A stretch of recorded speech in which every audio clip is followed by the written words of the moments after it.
भाषा की दृष्टि से अपभ्रंश का बढ़ाव ही हिंदी साहित्य का आदिकाल है। नमस्कार मित्रों, ज्ञानधारा एकेडमी के इस पोर्टल पर आप सभी का स्वागत है।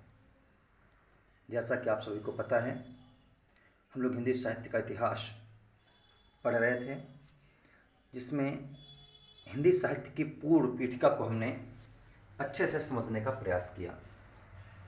आज हम लोग हिंदी साहित्य में आदिकाल का परिचय प्राप्त करेंगे और आदिकाल को किसने क्या कह के पुकारा है, आदिकाल का प्रथम कवि कौन है, हिंदी का प्रथम कवि कौन है और विद्वानों के क्या मत हैं आदिकाल को लेकर, तथा आदिकाल का नामकरण किस विद्वान ने क्या माना है, इन सभी बिंदुओं पर आपसे हम बात करेंगे। नमस्कार, आप सभी का पुनः स्वागत है ज्ञानधारा एकेडमी में। तो आदिकाल की जब हम बात करते हैं तो हम बात करते हैं हिंदी साहित्य के उस दौर की, जब हिंदी साहित्य का दौर अपभ्रंश अवहट्ट से होते हुए हिंदी की जो विकास की यात्रा थी उसमें अनवरत आगे बढ़ रहा था। उसी दौर में गुलेरी जी कहते हैं कि मैं अपभ्रंश की जो उत्तरकालीन अवस्था है, अर्थात उत्तर अपभ्रंश को पुरानी हिंदी कहकर पुकारूंगा। चंद्रधर शर्मा गुलेरी की मैं बात कर रहा हूं, जिन्होंने बहुत ही अच्छी प्रसिद्ध कहानियां दी, और उन्हीं गुलेरी जी ने कहते हैं कि मैं उत्तर अपभ्रंश को पुरानी हिंदी कहकर पुकारूंगा। इसी प्रकार हम बात करें भोला शंकर व्यास की, तो भोला शंकर व्यास ने हिंदी के उस आरंभिक स्वरूप को अवहट्ट नाम देने का आधार माना है। वो कहते हैं मैं हिंदी के आरंभिक स्वरूप को अवहट्ट नाम दूंगा। जिस प्रकार आप जानते हैं, प्राकृत, पाली, अपभ्रंश, अवहट्ट और हिंदी, यह हिंदी की एक विकास यात्रा है। और इस विकास यात्रा में एक बहुत बड़ी शख्सियत, उसका नाम हमको जोड़ना पड़ेगा, आचार्य रामचंद्र शुक्ल। तो आचार्य रामचंद्र शुक्ल कहते हैं कि मैं इस हिंदी को, जिसे आप लोग पुरानी हिंदी कहते हैं, चाहे वो गुलेरी जी हों या भोला शंकर व्यास जिसे अवहट्ट कहकर पुकारते हैं, कहते हैं मैं इसे प्राकृताभास हिंदी कहूंगा, अर्थात प्राकृत से आगत हिंदी, मैं इसे प्राकृताभास हिंदी कहकर पुकारूंगा। तो शुक्ल जी ने पुरानी हिंदी को प्राकृत आभास हिंदी कहकर पुकारा है। इसी तरह बात करें हजारी प्रसाद द्विवेदी की, तो हजारी प्रसाद द्विवेदी ने आदिकाल को, आदिकाल का नामकरण दिया, साथ ही यह भी कहकर पुकारा कि जो पूरा दौर था वो अत्यधिक विरोधों और व्याघातों का युग था। अर्थात चूंकि शुक्ल जी ने केवल 12 ग्रंथों के आधार पर, जिनमें 4 अपभ्रंश की रचनाएं और 8 देशी भाषा की रचनाएं, इन केवल 12 रचनाओं के आधार पर ही आदिकाल का नाम वीरगाथा काल रख दिया, जिस पर हजारी प्रसाद द्विवेदी का मतभेद है। वो कहते हैं मैं इस बात को कतई स्वीकार नहीं करता, और वो कहते हैं चूंकि यह काल किसी विशेष प्रवृत्ति का द्योतक नहीं है, किसी विशेष सूचना को नहीं देता, तो मैं इसे आदिकाल ही कहकर पुकारूंगा। वह इसके विरोध में शुक्ल जी कहते हैं इस दौर में वीरगाथात्मक रचनाओं का अत्यधिक उपयोग किया गया और वीरता से ओतप्रोत रचनाओं का प्रयोग किया गया, इसलिए मैं इसे वीरगाथा काल कहकर पुकारूंगा। तभी हजारी प्रसाद द्विवेदी कहते हैं कि मैं इसे अत्यधिक विरोधों एवं व्याघातों का युग कहूंगा। तो शुक्ल जी कहते हैं कि मैं इसे अनिर्दिष्ट लोक प्रवृत्ति का युग कहूंगा, अनिर्दिष्ट लोक प्रवृत्ति का युग कहूंगा। यहां पर हजारी प्रसाद द्विवेदी और रामचंद्र शुक्ल के जो मतों के बीच में विभेद है, उसको भी हम जानने की कोशिश करेंगे। अब शुक्ल जी ने आदिकाल की समय सीमा को निर्धारित करने का एक प्रयास किया है। वो कहते हैं मैं मानता हूं कि महाराजा भोज के समय से, अर्थात लगभग 933 ईस्वी और कुछ जगह 993 ईस्वी मिलता है। महाराजा भोज के समय से लेकर हम्मीर देव के समय के कुछ पीछे तक के समय को आदिकाल कहकर पुकारते हैं। आचार्य रामचंद्र शुक्ल, महाराजा भोज के समय से लेकर हम्मीर देव के समय तक। शुक्ल जी कहते हैं ये आदिकाल का समय है। लेकिन डॉक्टर नगेंद्र का मत बिल्कुल अलग है। डॉक्टर नगेंद्र आदिकाल के नामकरण को लेकर बात कहते हैं कि आदिकाल का समस्त हिंदी साहित्य, आदिकाल का समस्त हिंदी साहित्य आक्रमण और युद्ध के प्रभावों, आक्रमण और युद्ध के प्रभावों की मनः स्थितियों का प्रतिफलन है।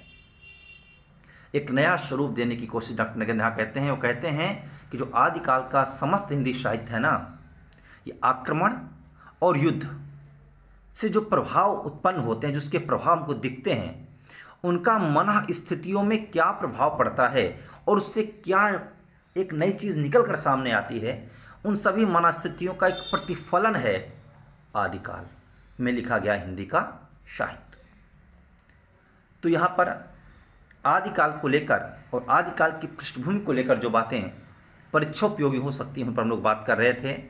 जैसा गुलेरी जी ने कहा कि मैं सर्वप्रथम उत्तर अभ्रंश को पुरानी हिंदी कहकर पुकारूंगा, तो भोला शंकर व्यास कहते हैं कि मैं इसे के हिंदी के आरंभिक रूप को अवहट्ट नाम दूंगा।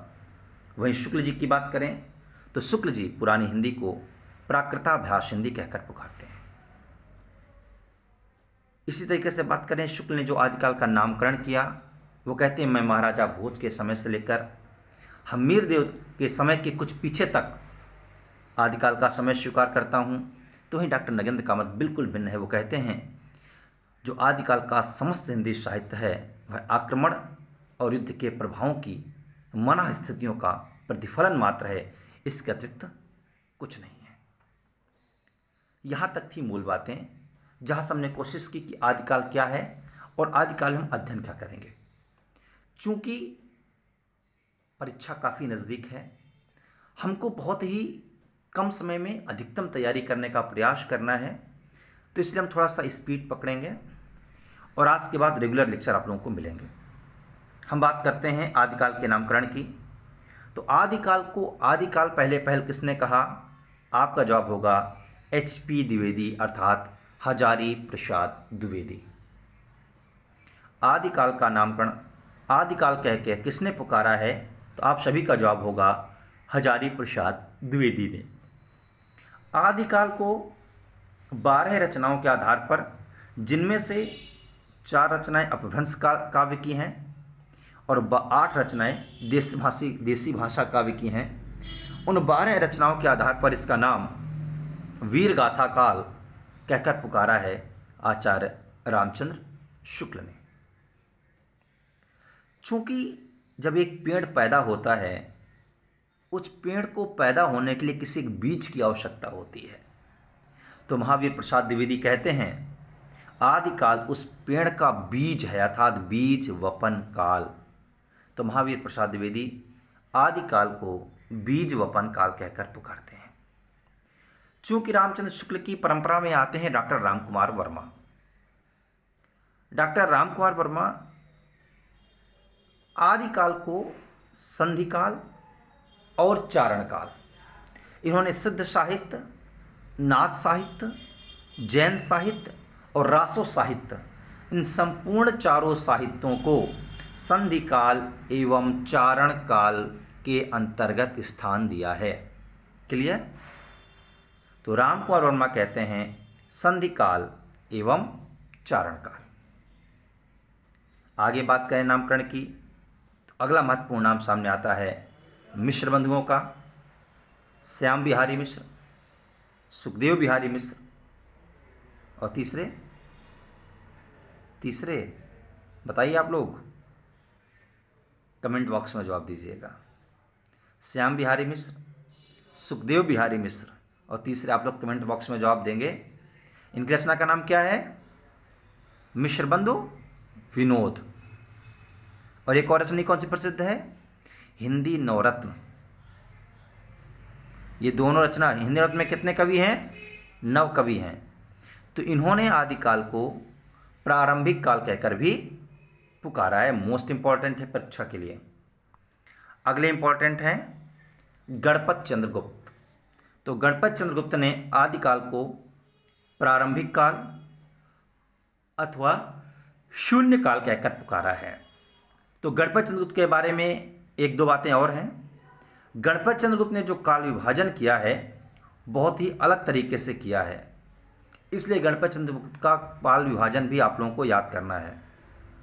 ठीक है, इनके काल विभाजन में एक रूपता नहीं है, इन पर आरोप लगाया जाता है। आपको मैं पिछले लेक्चर में पढ़ा चुका हूं, बहुत ही बारीकी से मैंने आपको समझाया भी था। मुझे पूर्ण उम्मीद है आप सभी को याद होगा। तो गणपत चंद्रगुप्त ने आदिकाल को आरंभिक काल और कुछ किताबों में इनका नाम शून्य काल भी मिलता है कि इन्होंने इसे शून्य काल कहकर भी पुकारा है। अब हम बात करते हैं विश्वनाथ प्रसाद मिश्र की। सबको पता है वीर काल। विश्वनाथ प्रसाद मिश्र ने आदिकाल को वीर काल कहकर पुकारा है। दो शख्सियत जो बड़ी इंपॉर्टेंट है हिंदी साहित्य के इतिहास में, हम बात कर रहे हैं चंद्रधर शर्मा गुलेरी की और आदरणीय धीरेन्द्र वर्मा जी की। आप दोनों विद्वानों ने आदिकाल को अपभ्रंश काल कहकर बुलाया है। आदिकाल को अपभ्रंश काल कहकर पुकारते हैं चंद्रधर शर्मा गुलेरी और डॉक्टर धीरेन्द्र वर्मा। हम बात कर रहे हैं ग्रियर्सन की। तो ग्रियर्सन ने आदिकाल को चारण काल कहकर पुकारा है। और कभी कोई पूछ ले कि सबसे पहली बार चारण काल किसने कहा था, तो ग्रियर्सन ने ही कहा था। हालांकि हमको रामकाल वर्मा में भी संधि काल एवं चारण काल नाम मिलता है, लेकिन प्रथम चारण काल किसने पुकारा था, तो आपका जवाब होगा ग्रियर्सन ने। ग्रियर्सन का पूरा नाम क्या है? Abraham Grierson. ग्रियर्सन के बारे में कुछ और बातें। इनकी पुस्तक का नाम क्या था जो साहित्य रूप प्रकाशित हुई थी? The modern vernacular literature of Hindustan. अगला है आपका अंधकार काल। अंधकार काल जो कि पृथ्वीनाथ कमल कुलश्रेष्ठ ने अंधकार काल कहकर इसको पुकारा है। अगला है जय काव्य काल। बहुत इंपॉर्टेंट है परीक्षा के दृष्टिकोण से, और जय काव्य काल कहकर पुकारा है रमाशंकर शुक्ल ने। रमाशंकर शुक्ल ने इसे जय काव्य काल कहकर पुकारा है। हम बात कर रहे हैं अगले, इसे संक्रमण काल किसने कहा है? तो इसे संक्रमण काल दो विद्वानों ने कहा है। एक हैं राम खिलावन पांडे और दूसरे आपके हरिश्चंद्र वर्मा। एक विद्वान है राम खिलावन पांडे और दूसरे विद्वान हैं हरिश्चंद्र वर्मा, जिन्होंने इसे संक्रमण काल कहकर पुकारा है। आपको एक बात याद होगी, जब मैं लेक्चर ले रहा था मैंने आपको पीछे पढ़ाया था कि राम खिलावन पांडे और हरिश्चंद्र वर्मा का काल विभाजन किस प्रकार अलग है। अगर आप सभी को याद है तो निश्चित तौर पर कमेंट बॉक्स में इसका जवाब दें। अब हम बात करेंगे अगले काल की, मोहन अवस्थी। बहुत इंपॉर्टेंट शख्सियत है। आधार काल, मोहन अवस्थी का आधार काल। अगला इंपॉर्टेंट है प्राचीन काल। प्राचीन काल क्या पुकारा है? शंभुनाथ सिंह ने प्राचीन काल कहकर पुकारा है आदरणीय शंभुनाथ सिंह जी ने। इसके बाद शंभुनाथ सिंह के बाद अगला है आपका वासुदेव सिंह। तो वासुदेव सिंह ने उद्भव काल कहकर पुकारा है। वासुदेव सिंह ने इसे उद्भव काल कहकर पुकारा है। और सुमन राजे का आधार काल, जी नहीं, मोहन अवस्थी का अद्यतन काल है। सुधार करिए आप लोग, मोहन अवस्थी का अद्यतन काल है और सुमन राजे का आधार काल है। इसको सही करिए, ठीक है। आधार काल सुमन राजे का। अगला देखते हैं राम प्रसाद मिश्र। तो राम प्रसाद मिश्र का है संक्रांति काल। राम प्रसाद मिश्र का क्या है? संक्रांति काल। अगला है शैलेश जैदी। तो शैलेश जैदी का है आविर्भाव काल। आविर्भाव काल शैलेश जैदी। अगला है आपका उत्तर अपभ्रंश काल। ये किसने कहा है? हरीश। उत्तर अपभ्रंश काल हरीश। अगला है बच्चन सिंह का अपभ्रंश काल जातीय साहित्य का उदय। अपभ्रंश काल जातीय साहित्य का उदय। अगला है बाबू श्याम सुंदर दास ने वीर काल, कहीं कहीं मिलता है वीर युग और कहीं कहीं मिलता है अपभ्रंश काल भी। बाबू श्याम सुंदर दास। आपको हम लोग बात कर रहे थे नामकरण की, तो ये कुछ नामकरण हैं जो अत्यंत महत्वपूर्ण हैं और बार बार परीक्षाओं में पूछे जाते हैं। 8वीं शताब्दी से 15वीं शताब्दी तक के भारतीय इतिहास की राजनीतिक परिस्थिति जो थी, और उस दौर की हम बात करें तो 8वीं सदी से लेकर 15वीं सदी भारत में मुस्लिम आक्रांताओं का युग चल रहा था। हिंदुओं के हालात बहुत खराब होते जा रहे थे, हिंदुओं की सत्ताएं छीनती जा रही थीं और मुस्लिम प्रभाव बढ़ता जा रहा था। तो उस दौर में 8वीं शताब्दी से लेकर 15वीं शताब्दी के बीच जो हम भारतीय इतिहास को पढ़ते हैं तो हम पाते हैं कि हिंदू सत्ता धीरे धीरे नष्ट हो रही थी और इस्लाम सत्ता का उदय हो रहा था। उस दौर का जो साहित्य लिखा गया उसी का अध्ययन हम लोग करते हैं आदिकाल के अंतर्गत, और हम इसको साहित्यिक या राजनीतिक परिप्रेक्ष्य में समझने का प्रयास करें। इसके साथ साथ अगर हम और बात करें तो भारत में जब हर्षवर्धन के राज्य का पतन हो रहा था, भारत में जब हर्षवर्धन के साम्राज्य का पतन हो रहा था, उसी समय हिंदी साहित्य का उदय हो रहा था।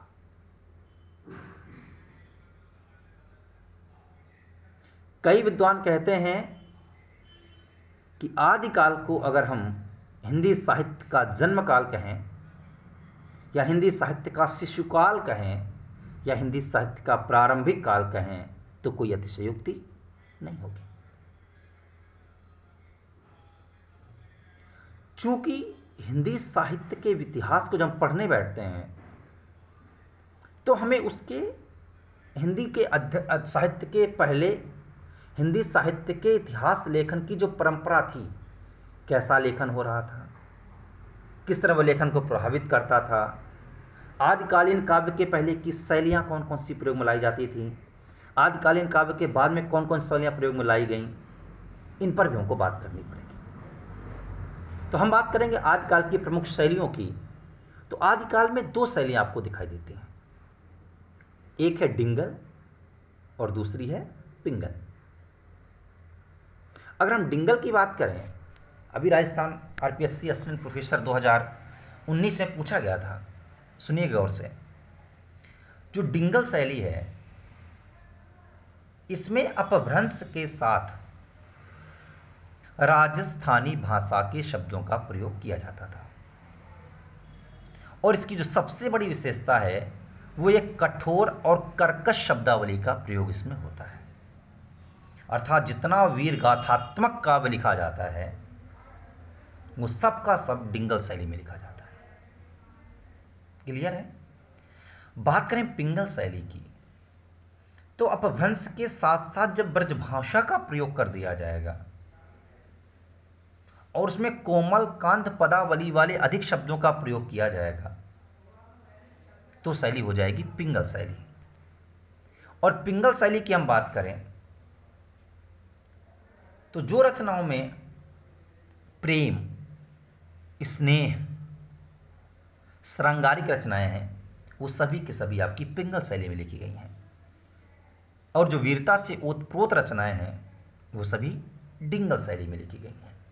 अगर हम साधारण शब्दों में कहें, अपभ्रंश के साथ राजस्थानी मिश्रित भाषा डिंगल और अपभ्रंश के साथ ब्रज भाषा मिश्रित भाषा पिंगल। क्लियर? ये आदिकाल की कुछ प्रमुख शैलियां हैं। आदिकाल की शैलियों के साथ साथ हमें आदिकाल की कुछ मूल प्रवृत्तियों पर भी बात करनी पड़ेगी। जब मूल प्रवृत्तियों पर बात करते हैं तो आदिकाल की जो मूल प्रवृत्तियां हैं उनमें सबसे पहले पर दिखाई देती हैं वीर गाथात्मकता की। अर्थात वीर गाथा का अत्यधिक प्रयोग। यह हमें रासो रचनाओं में दिखेगा, चाहे बीसल देव रासो हो, चाहे परमाल रासो हो, चाहे विजयपाल रासो हो। धार्मिकता, जितना भी सिद्ध साहित्य है, सरपा, लुईपा, कंडपा, कुकरीपा, जलंधरपा, या जितना भी जैन साहित्य है, जितने फाग हैं, जितने उपदेश रसायन रास हैं,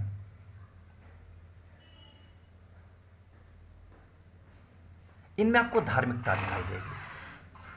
और तीसरी आदिकाल की मूल प्रवृत्ति है श्रृंगारिकता, जिसके दर्शन आपको मिलेंगे विद्यापति की पदावली में।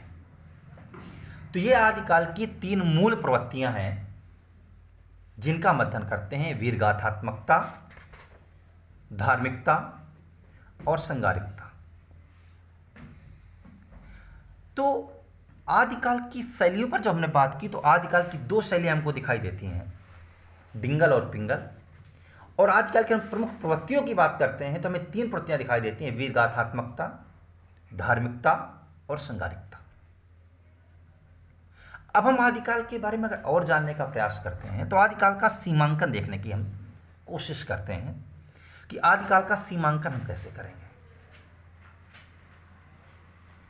चूंकि कई परीक्षाओं में बार बार सीधे सीधे पूछ लिया जाता है, इसलिए सीमांकन पर बात करना अत्यंत आवश्यक है। और सीमांकन में भी हमको सिर्फ यह समझने का प्रयास करना है कि आदिकाल का शुभारंभ किस विद्वान ने किस सन से माना है। तो पहला शख्स है घिरर्शन। चूंकि ऐसा माना जाता है कि हिंदी साहित्य का पहला इतिहास लेखन का सही प्रयास या सफलतम प्रयास किसी शख्स ने किया तो वो थे Grierson, the modern vernacular literature of Hindustan, 1888। पुस्तिका रूप में प्रकाशन 1889। आप 643 ईस्वी से आदिकाल का प्रारंभ स्वीकार करते हैं। हम बात करें मिश्र बंधुओं की तो मिश्र बंधु रचना का नाम सबको पता है, मिश्र बंधु विनोद। 2 भागों में इसका प्रकाशन होता है। पहला भाग 3 पार्ट में 1913 में और चौथा भाग 1934 में। आपने भी 643 ईस्वी से ही आदिकाल का सीमांकन प्रारंभ किया है। हम बात करते हैं राहुल सांकृत्यायन की। तो राहुल सांकृत्यायन के हिंदी साहित्य का आलोचनात्मक इतिहास 1938। ये सॉरी रामकाल वर्मा बता लेंगे। राहुल सांकृत्यायन आप 760 ईस्वी से इसका शुभारंभ स्वीकार करते हैं। हम बात करते हैं रामचंद्र शुक्ल की। रामचंद्र शुक्ल का हिंदी साहित्य का इतिहास, जो हिंदी साहित्य का विकास के नाम से हिंदी शब्द सागर की भूमिका में लिखा गया 1929 में। हालांकि ऐसा भी माना जाता है कि यह लिखकर 1927 में ही तैयार हो गया था, पर इसका प्रकाशन हुआ 1929 में। तो आप 993 ईस्वी से आदिकाल की सीमा प्रारंभ मानते हैं। अगला हम बात करें रमाशंकर शुक्ल रसाल की। तो रमाशंकर शुक्ल रसाल 1000 ईस्वी से आदिकाल का सीमांकन स्वीकार करते हैं। तो ये जो कुछ अति महत्वपूर्ण है आदिकाल का सीमांकन को लेकर विवाद है, उनमें से जो मुझे अति महत्वपूर्ण लगे उनको हमने आपको सामने उपलब्ध कराया है और प्रयास किया है कि लगभग आपके मन में कोई भ्रम की स्थिति ना बचे। आदिकाल के बारे में अगर हम बात करें तो आदिकाल का प्रथम कवि पर हमको बात करनी पड़ेगी कि किस विद्वान ने हिंदी का प्रथम कवि किसे माना है। तो सबसे पहले हम बात करेंगे राहुल सांकृत्यायन की।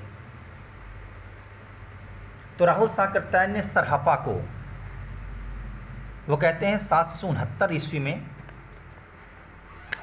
सरहपा का जन्म होता है और राहुल सांकृत्यायन सरहपा को आदिकाल का प्रथम कवि स्वीकार करते हैं। राहुल सांकृत्यायन ये भी कहते हैं कहीं कहीं का नाम सरहपा मिलता है, कहीं कहीं का नाम सरहपाद मिलता है।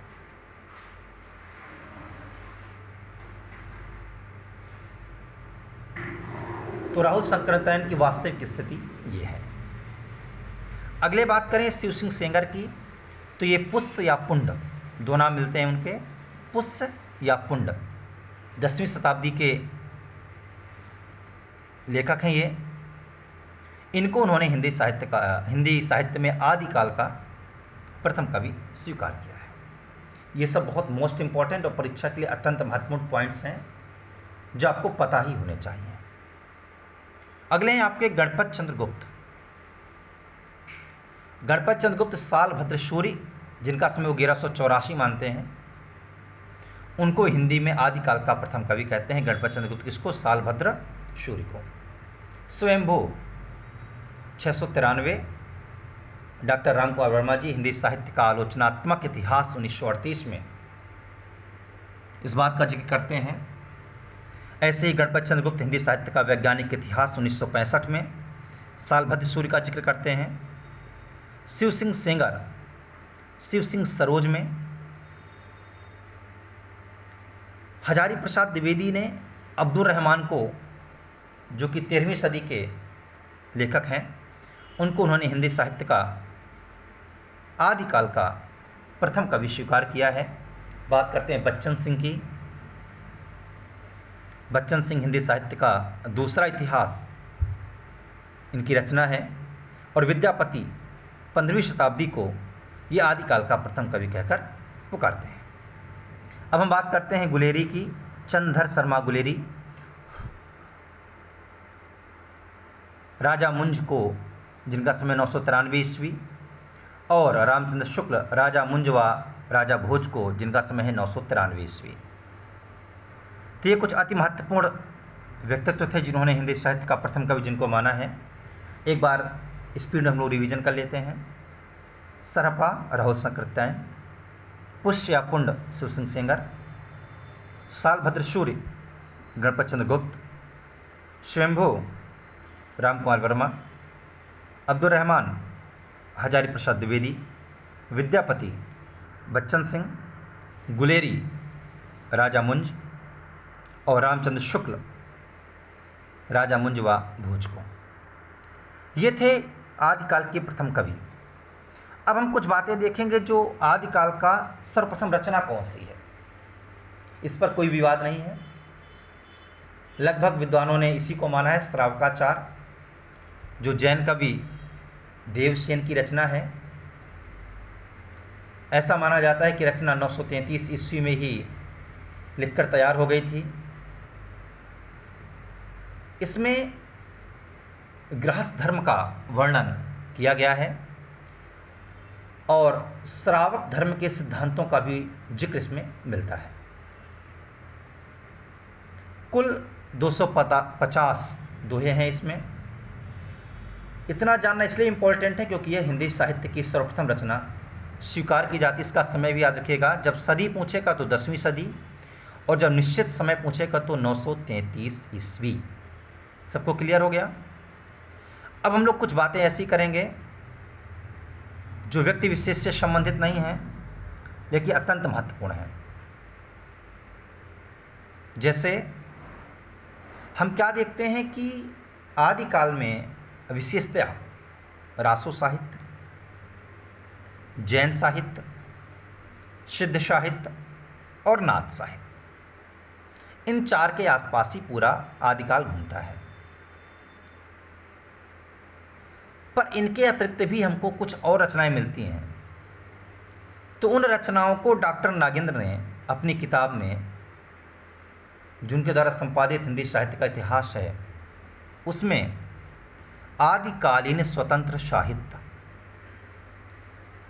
आदिकालीन स्वतंत्र साहित्य नाम से वो अन्य रचनाओं को किताब में स्थान देते हैं। वहीं बात करें शुक्ल जी की, तो शुक्ल जी इन चारों के अतिरिक्त जो रचनाएं हैं उनको आदिकाल की फुटकल रचनाएं, आदिकाल की फुटकल रचनाएं कहकर अपने साहित्य में स्थान देते हैं। पर शुक्ल जी के बारे में एक बात और जाननी बड़ी इंपॉर्टेंट है। शुक्ल जी कहते हैं ये जो चार हैं, रासो, जैन, सिद्ध और नाथ, इनमें केवल रासो साहित्य ही मूल साहित्य है। इनमें केवल रासो साहित्य ही मूल साहित्य है, बाकी तीन शेष, चाहे वो जैन हो, सिद्ध हो या नाथ हो, ये केवल सांप्रदायिक शिक्षा मात्र है। अर्थात ये साहित्य नहीं है, ये केवल सांप्रदायिक शिक्षा मात्र हैं। यानी शुक्ल जी केवल रासो साहित्य को ही हिंदी साहित्य में स्थान देते हैं। क्लियर हो गया? इसी प्रकार अगर बात करें हजारी प्रसाद द्विवेदी की, तो हजारी प्रसाद द्विवेदी चारों को, चाहे वो रासो हो, चाहे जैन हो, चाहे सिद्ध हो, चाहे नाथ हो, वो सबको आदिकालीन साहित्य में ही स्थान देते हैं। अब हमने पीछे एक जिक्र किया सरहपा का। हम पीछे देख रहे थे कि सरहपा को समय को लेकर दो विद्वानों ने अलग अलग समय माना है। हम बात करेंगे राहुल साकृत्यायन की, तो 769 ईस्वी, और यहां हम बात करेंगे रामचंद्र शुक्ल की, तो ये सरहपा का समय मानते हैं 633 ईस्वी। ज्यादातर विद्वान कहते हैं कि 8वीं शताब्दी से जो साहित्य लिखा गया, यानी जब सरहपा का जन्म हुआ वहां से जो साहित्य लिखा गया, अर्थात जो सिद्धों की रचनाएं लिखी गई, सिद्ध चूंकि सरहपा सिद्ध थे, जो सिद्धों का साहित्य मिलता है उसमें जो अपभ्रंश है, उनमें जो रचनाएं, उनमें अपभ्रंश के पद्यों का स्वरूप या पद्यों का स्थान 8वीं शताब्दी से प्राप्त होता है। लेकिन शुक्ल जी यहां पर चूंकि समय ही पहले मान लेते हैं, 633 ही मान लेते हैं, तो कहते हैं 7वीं शताब्दी से ही सिद्धों की रचनाओं में अपभ्रंश के पद्यों की प्राप्ति हो जाती है। लेकिन अगर पेपर हॉल में शुक्ल जी का मत नहीं पूछा जाता तो आप 8वीं शताब्दी इसका जवाब देंगे, और अगर शुक्ल जी का पार्टिकुलर नाम लिख के मत पूछा जाता है तो आपका जवाब होगा 7वीं शताब्दी। क्लियर हुआ सबको? सिद्धों की रचनाओं में अपभ्रंश के पद्यों की प्राप्ति अगर सामान्यतः पूछता है शुक्ल जी का नाम लिए बगैर, तो आपका जवाब होगा 8वीं शताब्दी से, और अगर शुक्ल जी का नाम लेता है तो आपका जवाब होगा 7वीं शताब्दी से। क्लियर हो गया? अब हम बात करते हैं शुक्ल जी ने जिन ग्रंथों के आधार पर आदिकाल को वीर गाथा काल कह के पुकारा है, वो कारण क्या था। तो शुक्ल जी ने अपभ्रंश की 4 और देसी भाषा की 8, शुक्ल जी ने अपभ्रंश की 4 और देसी भाषा की 8, केवल 12 ग्रंथों को ही आदिकाल में साहित्यिक रचनाएं स्वीकार किया है। कितनी बड़ी बात है। शुक्ल जी ने केवल 12 ग्रंथों को आदिकाल में साहित्यिक रचनाओं के अंतर्गत स्थान दिया है, बाकी सभी को वो सांप्रदायिक शिक्षा या फुटकल कविताओं में स्थान देते हैं। अब अपभ्रंश की 4 रचनाएं कौन सी हैं? विजयपाल रासो, हम्मीर रासो, कीर्तिलता और कीर्ति पताका। देसी भाषा की 8 रचनाएं कौन सी हैं? खुमान रासो, बीसल देव रासो, पृथ्वीराज रासो, जयचंद्र प्रकाश, जय मयंक जसचंद्रिका, परमाल रासो, खुसरों की पहेलियां और विद्यापति की पदावली। इन 8 रचनाओं के आधार पर देसी भाषा की और 4 अपभ्रंश की टोटल 12 रचनाओं के आधार पर शुक्ल जी ने आदिकाल को वीर गाथा काल कहा है, और यह भी कहा है कि इनमें 12 में से भी केवल बीसल देव रासो, खुसरों की पहेलियां और पदावली, इन 3 में भर वीरता का वर्णन नहीं है, अर्थात वीर गाथात्मक नहीं है। शेष सभी 9 रचनाएं भी वीर गाथात्मक हैं, अतः वीर गाथात्मक काव्यों की प्रचुरता है, अतः मैं इसे वीर गाथा काल कहकर ही पुकारूंगा। अब चूंकि एनटीए ने पैटर्न बदल रखा है, एनटीए पुरानी बातों पर बार बार रुकता नहीं है, तो हमने एक प्रयास किया है कि शुक्ल जी के इतिहास को भी थोड़ा थोड़ा जोड़ने का प्रयास किया। हम क्या देखते हैं कि शुक्ल जी ने आदिकाल को 4 प्रकरणों में विभक्त किया। ये पूछा गया एक बार परीक्षा में कि शुक्ल जी ने आदिकाल को कितने प्रकरणों में विभक्त किया है। उनके नाम भी सुन लीजिए और कहाँ किसका उपयोग है ये भी सुन लीजिए। प्रकरण 1 में सामान्य परिचय है, प्रकरण 2 में अपभ्रंश काव्य है, प्रकरण 3 में देश भाषा काव्य है और प्रकरण 4 फुटकल रचनाएं हैं। तो जो अपभ्रंश काव्य है ये राजस्थान आरपीएससी में पूछा गया था असिस्टेंट प्रोफेसर में। चूंकि हम पहले आपको बता चुके हैं कि शुक्ल जी कहते हैं प्राकृत की अंतिम अपभ्रंश रचना अवस्था से ही हिंदी साहित्य का आविर्भाव हुआ है, तो यह मत किसका है? आचार्य रामचंद्र शुक्ल का है। ऐसे ही शुक्ल का एक कथन और इंपॉर्टेंट है, उस समय जैसे गाथा कहने से प्राकृत का बोध होता था, वैसे ही दोहा या दूहा कहने से अपभ्रंश या प्रचलित काव्य भाषा का। गाथा प्राकृत का प्रतीक है, दोहा या दूहा अपभ्रंश का, या यूं कहें गाथा प्राकृत का छंद है और दोहा या दूहा अपभ्रंश का। यह मत किसका है? शुक्ल जी का। शुक्ल जी ने एक शब्द प्रयोग किया है देश भाषा। बड़ा विवाद की स्थिति है इसको लेकर कि शुक्ल जी ने देश भाषा शब्द कहां से उठाया है। चूंकि शुक्ल जी क्या देखते हैं कि उस दौर में जो बोलचाल की भाषा चल रही थी, उस बोलचाल की भाषा को विद्यापति ने देसी भाषा कह दिया, तो उन्हीं से प्रेरणा लेकर शुक्ल जी ने देसी भाषा से देश भाषा शब्द का प्रयोग किया है। क्लियर हुआ?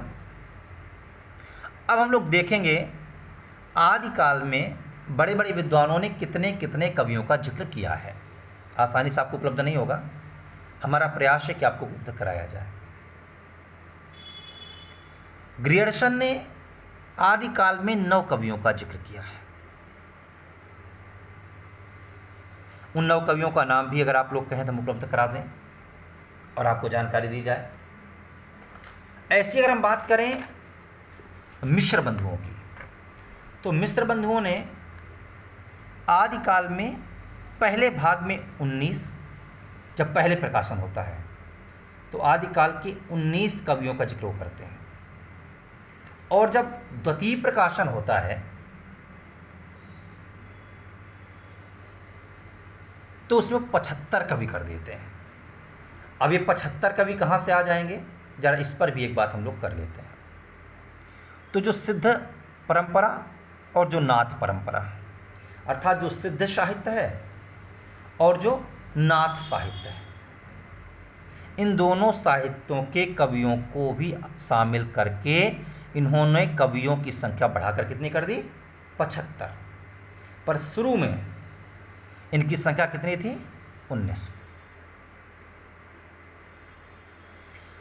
ऐसे ही एक मत और बनता है।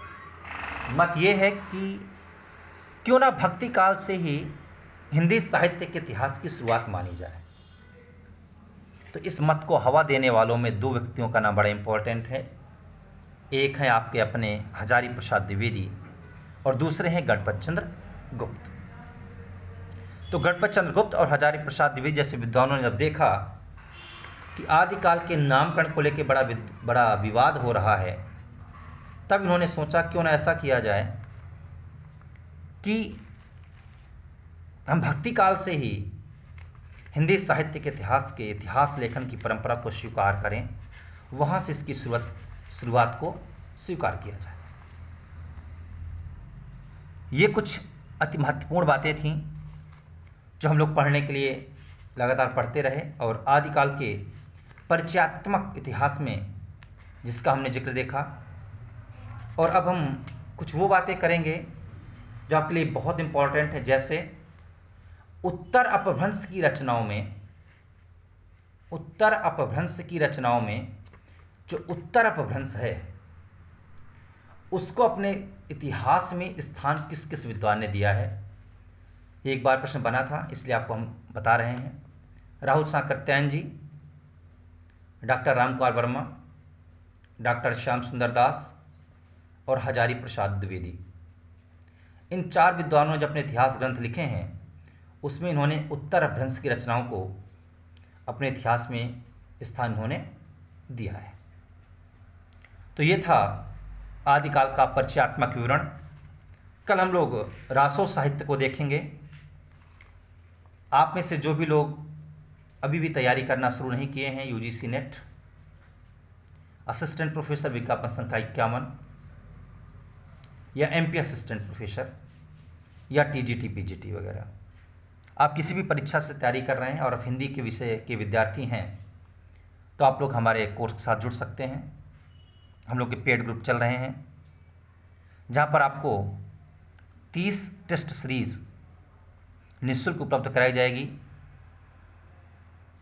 और लगभग 5000 प्रश्न जो आपको प्रत्येक परीक्षा में सफलता दिलाने के लिए पर्याप्त होंगे, यह आपको निःशुल्क परीक्षा से 7 दिन पूर्व उपलब्ध करा दिए जाएंगे और आप लोग उसको तैयार करेंगे और आप देखेंगे कि लगभग 75 से 80% प्रश्न उन्हीं 5000 प्रश्नों से आपकी परीक्षाओं में पूछे गए होंगे। आज का लेक्चर इतना ही। धन्यवाद।